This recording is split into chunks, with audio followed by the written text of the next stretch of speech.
Hello. As you guys know,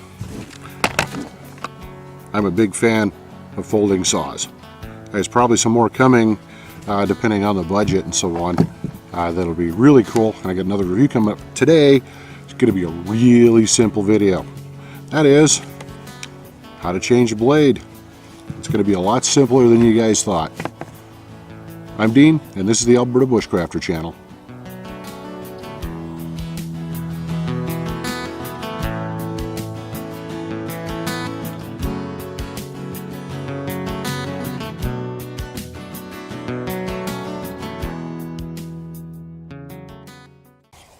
So it's really simple. It doesn't matter if you've got a Corona, great saw by the way, or the venerable, and I think somewhat overhyped, Bahco Laplander,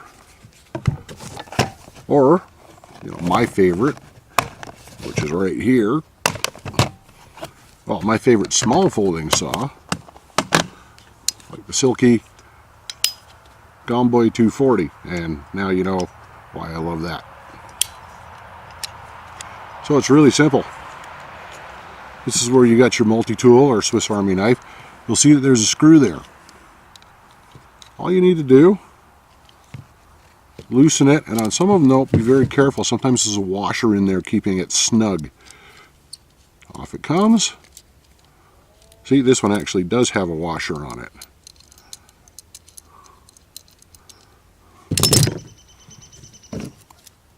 Now you have a hole.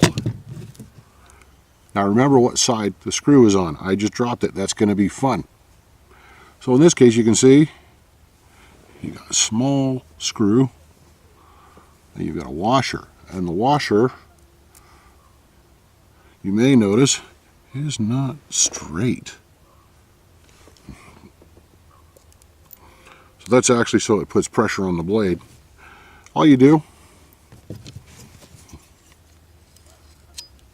is out comes the blade. You put your new one in with the Silkies and the Bahcos as well, which I'll hand it to them, which is a good idea.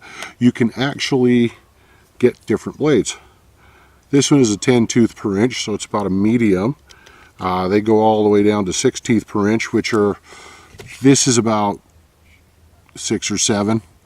By the way, if you see that blade, I will be doing an upcoming video on cleaning your saw blade because they get bad. And it's as simple as, again, you actually see that this one's got little bumps on it. It's as simple as you'd think as working it around so that the nut goes in. Be careful. You want to do this in your lap. You'll want to put something down, or careful you don't drop it because these are black. You will probably never find them. And then give it a good tightening up. How tight? I'd say finger tight plus a quarter turn. Yeah, that's actually a little much. So I'm going to loosen it off a hair. Yeah, just so it's comfortable to open. And there you go. I'll show you the same thing. What's funny is almost all, I will snug it up a hair, almost all folding saws are the same. You'll see on this one, it's just got a recessed nut on one side and a screw. That should be even easier to replace. Oh, always make sure the blade is folded in. Careful with the Coronas, by the way, because they have what seems to be a spring-loaded mechanism that sort of kicks it back in. And away we go. Fine, in this case, it's the nut that's coming out. Not sure how happy I am about that. Just take your time, don't rush. Some of these are a little tougher. See, this Corona is actually being a pain, and right there you saw the nut dropped off. That's not great.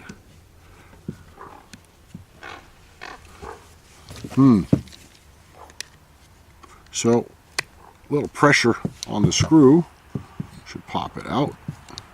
So why I like the Silkies. They're a lot easier to replace the blade. Some of them are going to be tougher.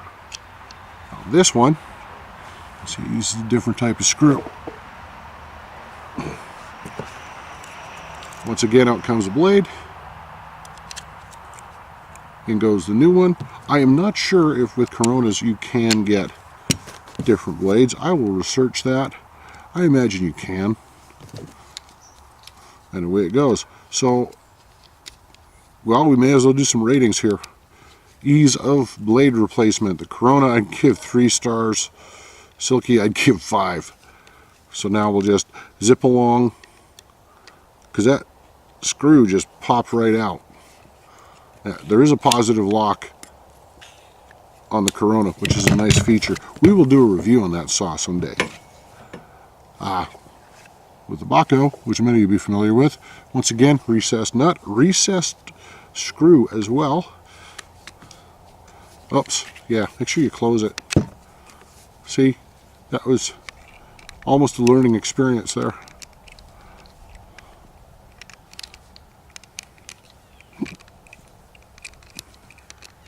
And away we go. This time I did not drop the nut. Yeah, with some of these with the recessed nut, you will have to take the blade and pull the screw out, like so. Now, little thing, I did a video once. Oh, now this is interesting. The blade does not want to go back in 100%. Okay, there we are. You may have to fuss with it. I'm going to give the Bahco a 4 out of 5.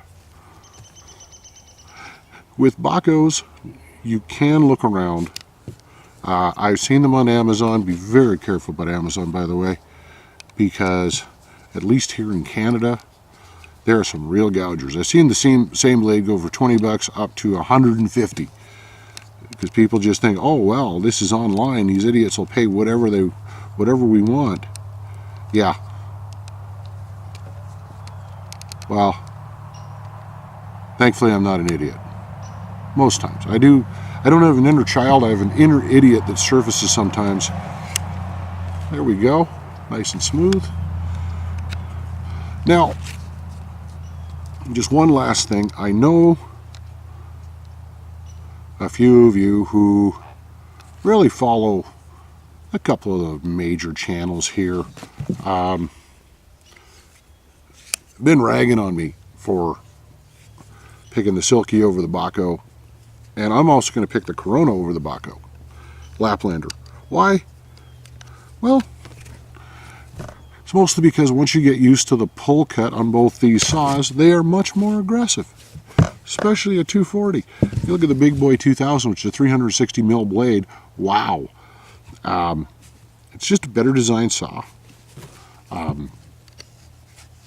And, you know, check out my 2015 saw shootout. The results speak for themselves.